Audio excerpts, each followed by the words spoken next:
بالله الشيطان الرجيم بسم الله الرحمن الرحيم رب اشرح لي صدري ويسر لي أمري أحلل عقدة من لساني يفقهوا قولي. So this is our second lesson.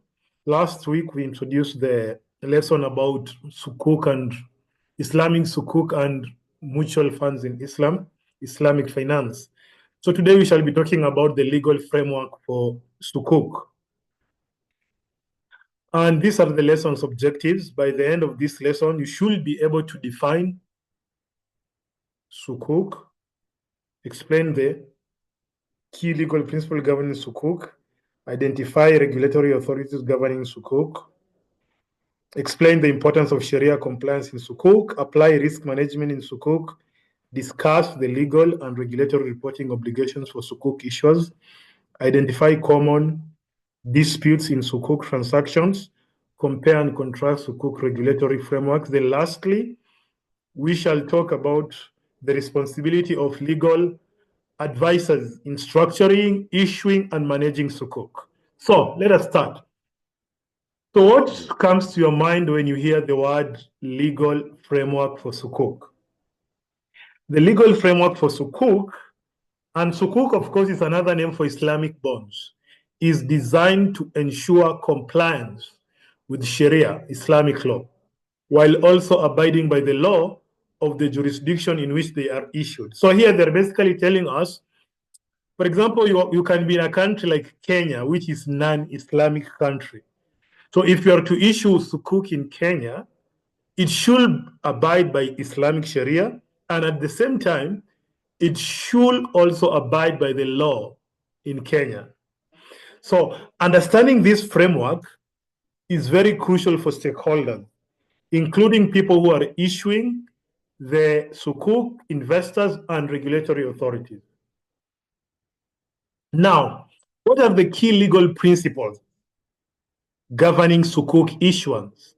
Because in everything we normally do, we need to have like principles. So when we want to issue Sukuk, what are the guidelines? Mahi al-Mabadi. So number one, when we are issuing our Sukuk, we need to comply with Sharia. So Sukuk must adhere to Islamic principles, which forbids usury, riba, excessive uncertainty, which is known as gharar, and investing in activities that are considered haram, forbidden. So that is the first principle in what? Guiding the issuance of Sukuk. Then number two, as we said in our last lesson, the Sukuk should be asset-backed nature. That means that Sukuk must be asset-backed or asset-based, meaning the issuance is secured by real economic assets, unlike conventional bonds that are often backed by the issuer's promise to pay. For example, if a company issues a Sukuk to finance the construction of a building, the Sukuk will be backed by the cash flow generating from leasing or selling the building once completed. So what is distinguishing the Islamic Sukuk from the conventional bonds is that Islamic Sukuk, they are grounded by, they are backed by assets. And of course, assets are things that have economic value. For example, if a government is issuing a Sukuk to fund a hospital, so we know that people will be paid from the cash flow that is going to come from the hospital. Then the legal structure and documentation. Clear legal structures must be established to define the relationship among stakeholders, who are the issuers, investors, and obligators, and ensure that the Sukuks working comply with Sharia law. So here they're basically telling us there should be structures that define al-alakat, the relationship between the stakeholders, that is the person who is issuing the Sukuk, the person who is investing in the Sukuk, and the people who are obligating, the regulators. So their roles have to be clearly defined. Then there is number four, regulatory approval. Sukuk issuers are typically required to obtain approval from relevant regulatory authorities before issuing Sukuk. This involves compliance with local security laws, which may impose specific disclosure and reporting requirement. So in every country you go, for example, in Malaysia, they have the Securities Commission that approves the issuance of Sukuk under the Islamic Capital Market Guidelines. So in every country, there is always a body, there is always a regulatory body that does what? That approves the Sukuk. In many countries, sometimes the central bank takes the responsibility of approving the issuance. Then disclosure and transparency. These are issues related to shafafia. So transparency is crucial. Sukuk issuers must provide adequate information regarding the terms and conditions, risk involved, and underlying asset to ensure investor protection. So in any transaction, in any relationship, there needs to be disclosure and transparency, and more so to those companies or people who are issuing the word Sukuk. Everything has to be on the table. We want to know what are the terms, what are the conditions, what are the risks involved. For example, a Sukuk prospectus may include information about the asset backing the Sukuk, the expected cash flow, risk, and Shariah compliance certificates, allowing investors to make informed decisions. So you find that sometimes organizations that normally issue Sukuk, they normally have prospectus. Prospectus is just like a small book. So that book has everything, all the details about the Sukuk. That is from the cash flow, the risk, the certificates, such that the investors can be able to do what? Investors can be able to make an informed decision. Number 6, the rights of Sukuk holders.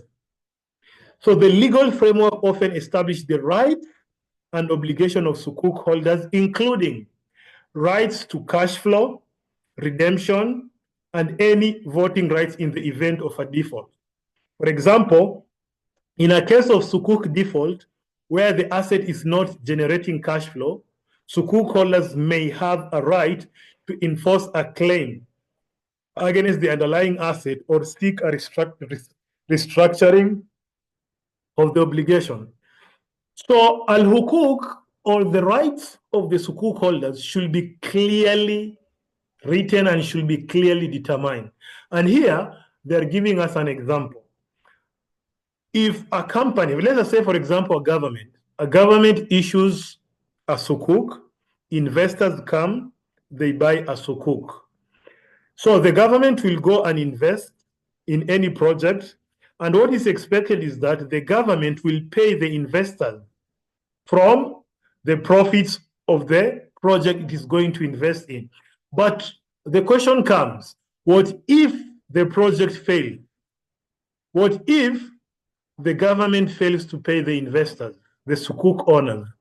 So here they're telling us the Sukuk holders, they have a right to take the government to a court of law, and they can even claim ownership in the project that the government has invested in. Risk sharing principle. Sukuk emphasizes risk sharing between the investor and issuer as per the Islamic financial principle, which is very different from conventional debt instrument, which mainly impose risk on the borrower. So, for example, in a Sukuk issued for a construction project, the investors share in the project risk and rewards based on predetermined profit-sharing ratios. If the project fails, both investors and issuers share the financial losses. So that is the main principle of Islamic finance, as we saw. There is the element of risk sharing, which is the opposite of the conventional finance that transfers all the risk to the borrower. So in Islamic Sukuk, if there is profit, the Sukuk issuer and the investors, they share it on a predetermined ratio. If there is a loss, then everybody gets a loss. Then Sukuk repayment structure. The repayment of Sukuk must be based on the profits generated or cash flow derived from the underlying assets rather than the guaranteed fixed interest payment. So what normally happens in Sukuk is that the Sukuk investors are paid based on the profit that is generated from what? From the investment that maybe the government invests in. It is not like the conventional bond. In the conventional bond, if, for example, the government gives you a bond, so there is the element of a fixed interest, like we'll be paying you every month 5%, or every year we'll be paying you 12%. In Islam, there is nothing like a fixed interest, no. It is based on the profits the project is generating. Now, on to the next part. The next part is all about the regulatory authorities governing Sukuk. So the regulation of Sukuk is essential for ensuring transparency, credibility, and investor protection in the Islamic financial markets. Various regulatory authorities play crucial roles in the issuance, oversight, and enforcement of Sukuk regulation. So in this section, we shall cover the roles of central banks in Sukuk regulation. As I've told you earlier, is that if you go to different countries, we have different regulatory authorities that normally governs the issuance of Sukuk. So, what is the role of the central bank in Sukuk regulation? So, central banks often act as the primary regulatory authority overseeing financial markets, including the issuance and trading of Islamic financial instruments such as Sukuk. Their role, that is the role of the central bank, usually encompasses, number one, they normally set the guidelines for the issuance of Sukuk. Number two, they approve the issuance. And number three, they normally ensure that there is compliance with the monetary policy of the specific country. So these are the three roles of the central bank. They set the guidelines, they approve the issuance, and they normally follow up to ensure that there is compliance. Now, so this is the role of the central bank. Number one, we've said that there is the approval of issuance. Central banks typically review and approve Sukuk offering. Why? To ensure they comply with local law, the laws of the country, and regulations. So these steps involve assessing if there is compliance to Sharia and the adequacy of disclosure. Adequacy of disclosure basically means that the issuer, did he provide enough information for the investors to make an informed decision? So that is what normally the central bank interrogates. And we have been given an example here, the Central Bank of Malaysia, and how it does. It does what? It does the approval. Then there is also the framework development. Central banks are influential in developing the legal and regulatory framework surrounding the Sukuk. So the laws, the policies, it is the work of the central bank. So they issue guidelines and documents that establish best practices for Sukuk structuring and issuance. And they're giving us an example of the Central Bank of Bahrain. Number three, monitoring and supervision. Central banks supervise the Sukuk market to ensure compliance with applicable regulation and promote financial stability. Because the issuance of what? The Sukuk, it plays a very big role in ensuring enough cash and liquidity and money circulation in the economy of a country.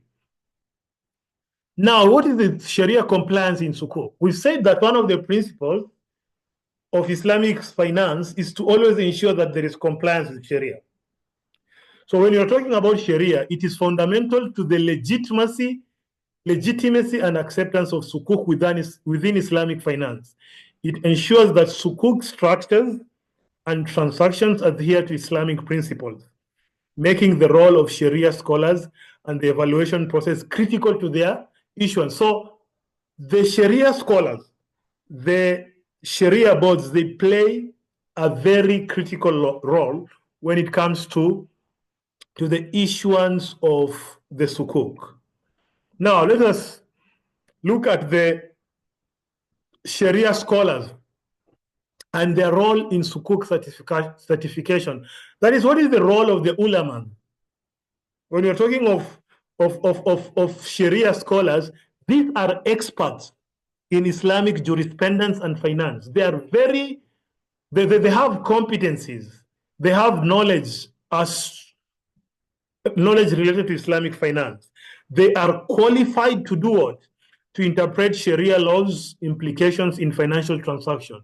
So their primary role is that is the role of the ulama. Their role is to provide guidance and certification for Sukuk issuance. Why? To ensure they comply with Islamic principles. Now, these are the functions of the Islamic scholars. Number one, there is Sharia advisory.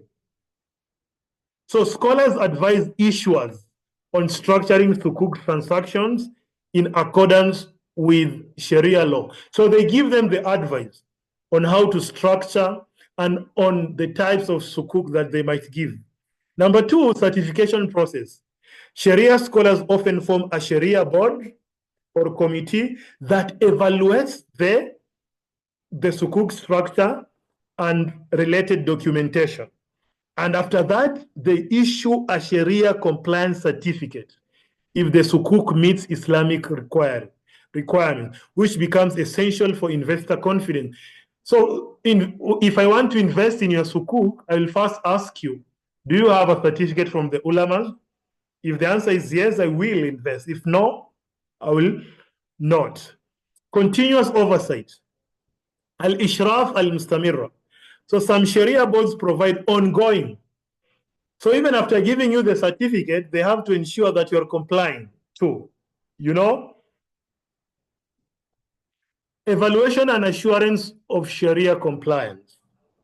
How do we normally evaluate? You know? So the evaluation and assurance of Sharia compliance involve thorough assessment of Sukuk structures, documentation, and processes to confirm adherence to Islamic principles. This evaluation stage is crucial for maintaining the integrity of Islamic finance. So what is the process? Number one, there is document review. For example, if you want your Sukuk to be evaluated, you need to give the necessary documentation. So the Sukuk documentation, including the offering circular, trust deed, Sharia compliance, كل هذه الأشياء, you have to put it on the table. Number one, assessment of the structure. Remember, there are different types of Sukuk. We have the Murabaha, we have the Ijara, we have the Musharaka. So we need to assess all the structure. Then number three, Sharia audit, which involves a systematic review by Sharia scholars or an independent Sharia auditing body of the entire Sukuk process. Then lastly, there is the reporting, which is generated, and the report outlines the compliance status of the Sukuk. Now, the next part is risk management in Sukuk transactions.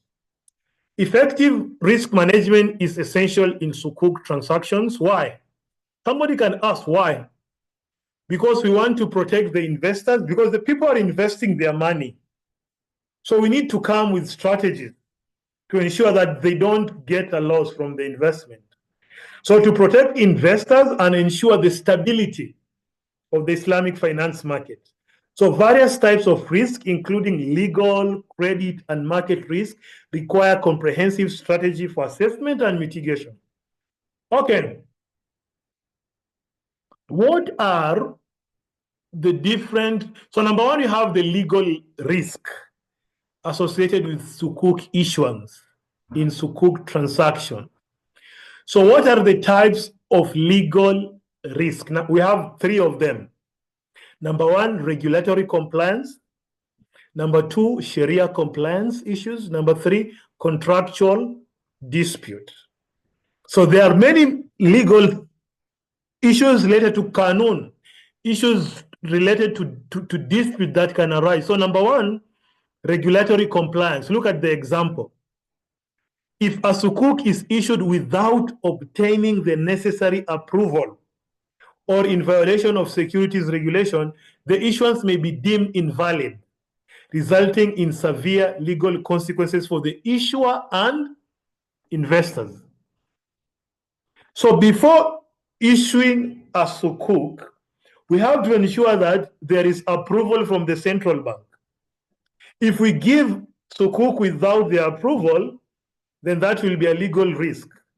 And in fact, the Sukuk will be invalid. Number two, Sharia compliance issues. Look at the example. If a Sukuk is later found to contain elements of riba or gharar, it could lead to litigation. Litigation means you can be taken to a court of law from investors seeking returns or damages on non-compliance. So sometimes you can find that somebody is issuing a Sukuk, but later on you come to realize that there is some element of riba, there is some element of gharar, so you can take them to a court of law. Then lastly, contractual disputes. And these are disagreements on profit distribution or asset ownership among stakeholders may result in costly legal dispute that can affect returns to investors and the overall integrity of the Sukuk market. So this is the first type of risk. So the contractual, sometimes there can be profit distribution, or we agreed on 20, 30, 30, 50, ila ghairi dhalik. So it can lead to a legal dispute, and sometimes it can affect the integrity of the Sukuk market. Number two, there is the credit risk. So what is the credit risk? Credit and the market risk. Credit risk refers to the risk that the issuer of the Sukuk may default. The issue of the Sukuk, what will happen if the issue of the Sukuk don't pay you back the money that you invested? The issue of the Sukuk may default on its financial obligation, either through non-payment, they decide not to pay, non-payment of returns, or failure to redeem the principal upon maturity, or the failure to give you the principal, the original amount that you invested. Or sometimes there can be a market risk which encompasses the potential losses that investors may incur due to fluctuation in the market prices of the Sukuk or the underlying asset. This includes interest rate fluctuations, changes in market, and wider economic factors. Sometimes, of course, the market can affect.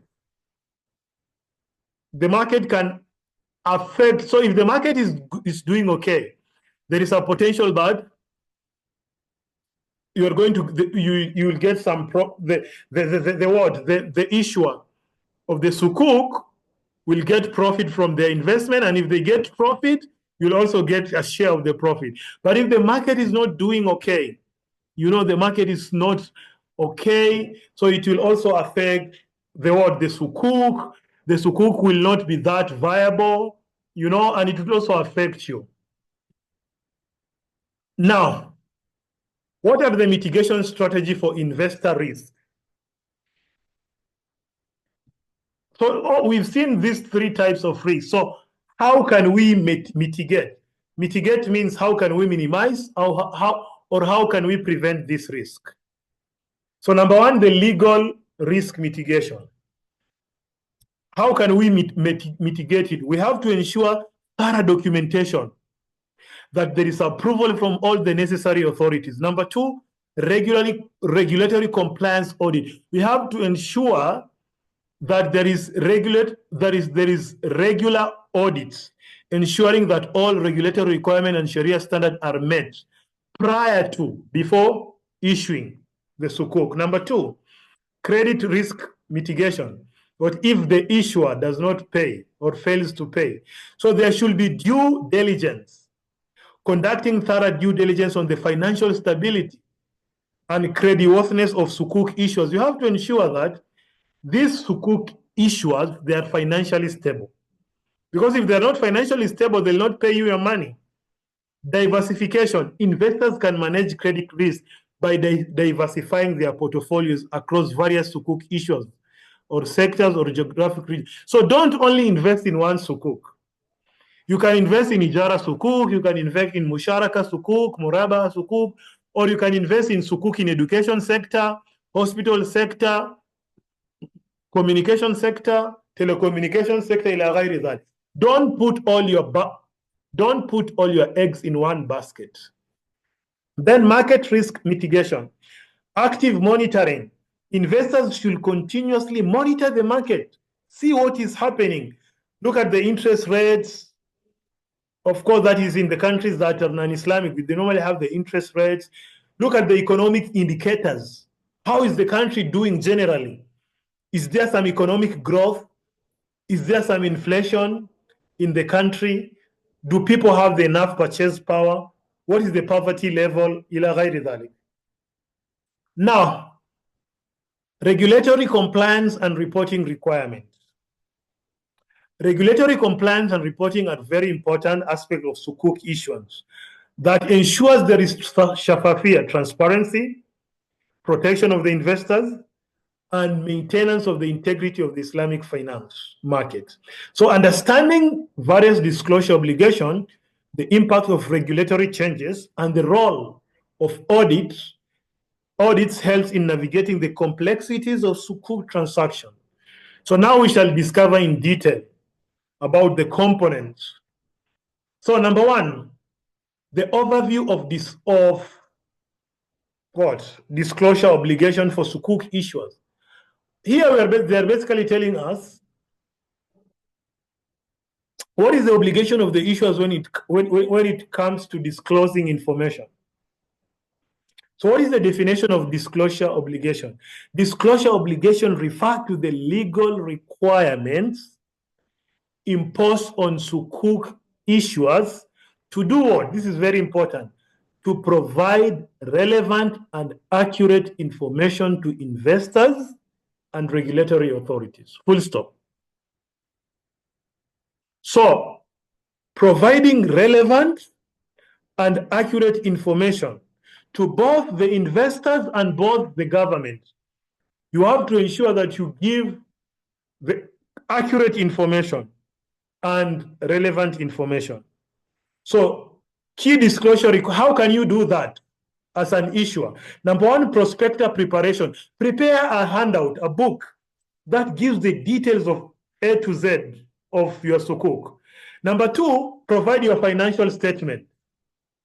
Provide your balance sheet, your income statement, your cash flow, ila ghairi dhalik. Number three, material changes.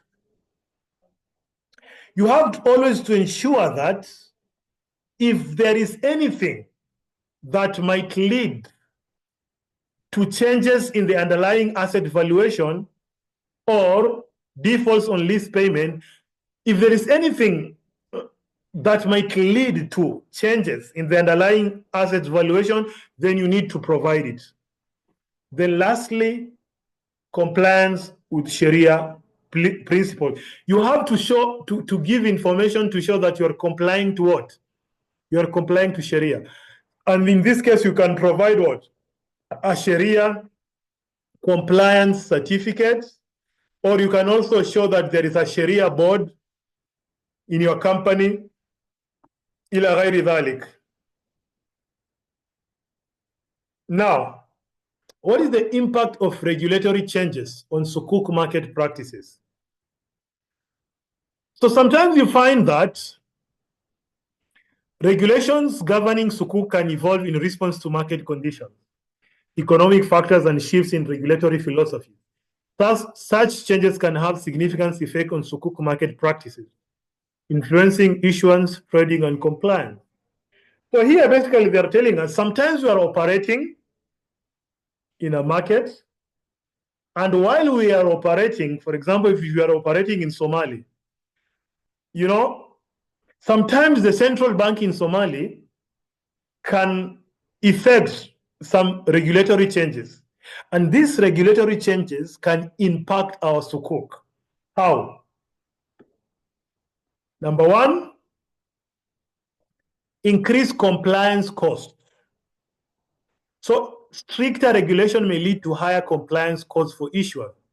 The stricter the rules, the more cost for compliance. Number two, market accessibility. Changes in regulation can either enhance or restrict market accessibility. Changes in the law can make it either easier to access the market or difficult to. Investor confidence. Clear and consistent regulatory framework can enhance investor confidence in Sukuk by ensuring that all market participants operate under the same rule. So there is the element of investor confidence. If there is the laws are very clear and consistent, it means that everybody has to apply the same law, the same regulation. And as such, the investors will have confidence with the system. Then the changes in rules and regulation can also lead to what? It can also lead to innovation in Sukuk structures. So regulatory changes may encourage innovation in Sukuk structures and products, making them more attractive to various investors. Now, dispute resolution mechanism in Sukuk transactions. If there are disputes between the issuer and the investors, how can it be resolved? So there is the legal recourse in case of a Sukuk default. If, for example, the issuer of the Sukuk fails to pay the investors their money, what can they do? So definition of Sukuk default. A Sukuk default occurs when the issuer fails to meet its financial obligation, such as missing interest payment or failing to redeem the principal at maturity. So what can happen? So these are the available legal remedies. Number one, reclamation of invested capital. Investors may seek the recovery of their principal amount. So the investor can just request, at the beginning, I invested $50,000. This is what I want. Number two, filing a lawsuit. They can take the issuer to a court of law. Number three, judicial remedies. Courts may provide remedies. If you take a case to a court, the court is the one that can decide, what is going to happen. Then number four, class action suits. In cases with multiple affected investors, they may collectively pursue a class action lawsuit, which can be a more efficient way to address. So class action means a group of investors coming together. And when this group of investors come together, as a group, they can file a case in a court of law. Now, the role of arbitration and mediation in Sukuk-related dispute. أحيانا, the issuers, the investors and the issuers, they can decide not to go to a court of law. They can decide to arbitrate, a sulh, or they can decide to mediate, where they can call people to mediate between the two parties, the investors and the issuers. And so this is what is called alternative dispute resolution. So arbitration and mediation are essential forms of alternative dispute resolution used to resolve conflicts in Sukuk transactions.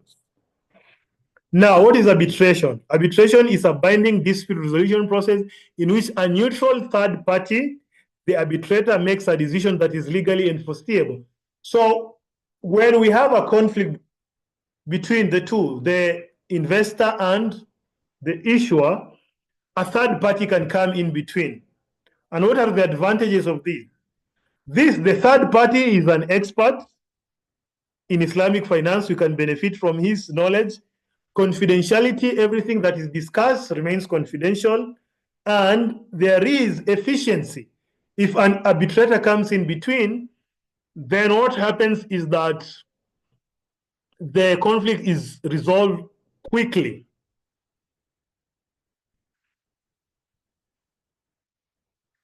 Now, mediation in Sukuk disputes. Mediation involves a neutral. This is what we were just talking about. A third party mediating.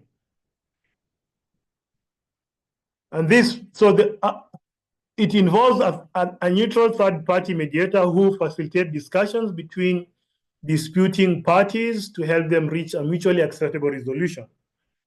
So the advantages, there is collaboration, it is a cost-effective method, and there is flexibility.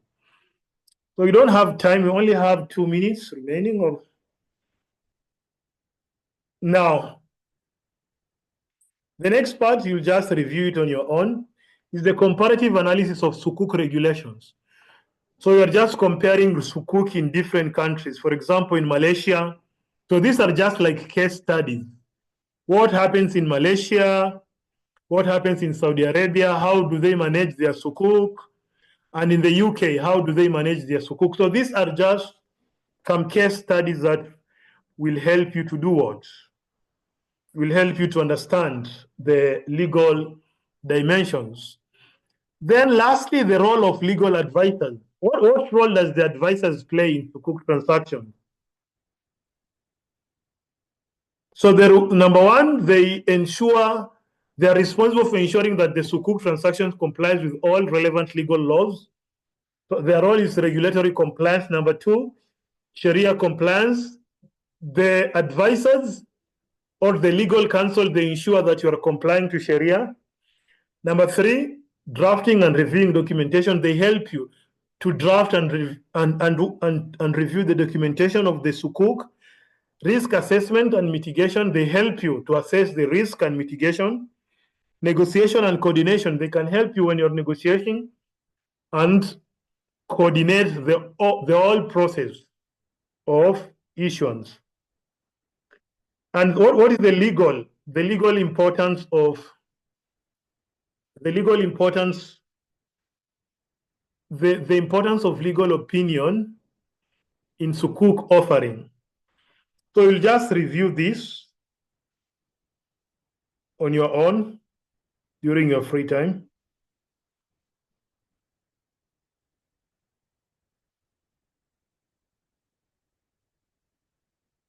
So is there any question?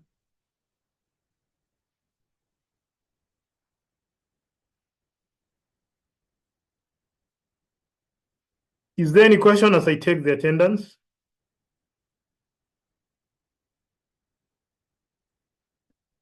Any question?